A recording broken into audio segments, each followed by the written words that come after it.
Hi hello ನಮಸ್ತೆ. Hitler ಕಲ್ಯಾಣ ಧಾರಾವಾಹಿ ವೀಕ್ಷಕರಿಗೆ ಸಖತ್ ಫೇವ್ರೆಟ್. ಈ ಸೀರಿಯಲ್ ಮುಗಿದ್ರೂ ನಟನೆ ಮಾಡಿದ ಕಲಾವಿದರನ್ನ ಮರೆತಿಲ್ಲ ವೀಕ್ಷಕರು. ಪ್ರತಿಯೊಬ್ಬರಿಗೂ ಬ್ರೇಕ್ ಕೊಟ್ಟಂತಹ ಸ್ಟೋರಿ ಇದು. ಎಷ್ಟು ವರ್ಷದಿಂದ ಸಿಗದ ಸಕ್ಸಸ್, ಜನಪ್ರಿಯತೆ ಈ ಧಾರಾವಾಹಿ ಮೂಲಕ ಕಲಾವಿದರಿಗೆ ಸಿಕ್ಕಿದೆ. ಸದ್ಯ ಹಿಟ್ಲರ್ ಕಲ್ಯಾಣ ನೆನಪಿಸಿಕೊಳ್ಳೋಕೆ ಕಾರಣ ದೇವ್ ಪಾತ್ರ ಮಾಡಿದ್ದ ನಟ ಶೌರ್ಯ ಶಶಾಂಕ್. ಸೀರಿಯಲ್ ಅರ್ಧ ಜರ್ನಿ ಕಂಪ್ಲೀಟ್ ಮಾಡಿತ್ತು.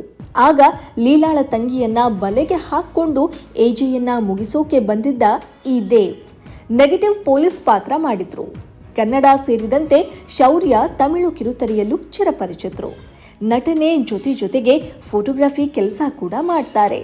ಎಷ್ಟು ದಿನ ಬೇರೆಯವರ ವೆಡ್ಡಿಂಗ್ ಫೋಟೋಶೂಟ್ ಮಾಡ್ತಿದ್ದ ಶೌರ್ಯ ಈಗ ತಾವೇ ಫೋಟೋಗೆ ಪೋಸ್ ಕೊಡೋಕೆ ಸಜ್ಜಾಗಿದ್ದಾರೆ. ಅರ್ಥಾತ್ ಸದ್ಯದಲ್ಲೇ ವೈವಾಹಿಕ ಜೀವನಕ್ಕೆ ಕಾಲಿಡ್ತಿದ್ದಾರೆ. ಬೆಂಗಳೂರಿನ ದಿಶಾ ಜಾಧವ್ ಎಂಬುವರ ಜೊತೆ ಶೌರ್ಯ ನಿಶ್ಚಿತಾರ್ಥ ಜರುಗಿದ್ದು, ಸದ್ಯದಲ್ಲೇ ದಾಂಪತ್ಯ ಜೀವನಕ್ಕೆ ಕಾಲಿಡಲಿದೆ ಈ ಹೊಸ ಜೋಡಿ. ಇನ್ನು ದಿಶಾ ಕೂಡ ಫೋಟೋಗ್ರಫಿನ ಇಷ್ಟಪಡ್ತಾರೆ. ಶೌರ್ಯ ಕೂಡ ಕ್ಯಾಮ್ರಾ ಲವರ್. ಇಬ್ಬರ ಹವ್ಯಾಸ, ಗುಣಗಳು ಮ್ಯಾಚ್ ಆದ್ಮೇಲೆ ಮನಸ್ಸು ಒಂದಾಗೋಕೆ ಟೈಮ್ ತಗೊಳ್ಳಿಲ್ಲ. ಕೆಲವೇ ದಿನಗಳಲ್ಲಿ ಈ ಜೋಡಿಯ ವಿವಾಹ ಜರುಗಲಿದೆ. ಈ ವಿಚಾರ ತಿಳಿದ ಕೂಡಲೇ ಅಭಿಮಾನಿಗಳು ಕೂಡ ಮುದ್ದಾದ ಜೋಡಿಗೆ ಶುಭ ಹಾರೈಸಿದ್ದಾರೆ.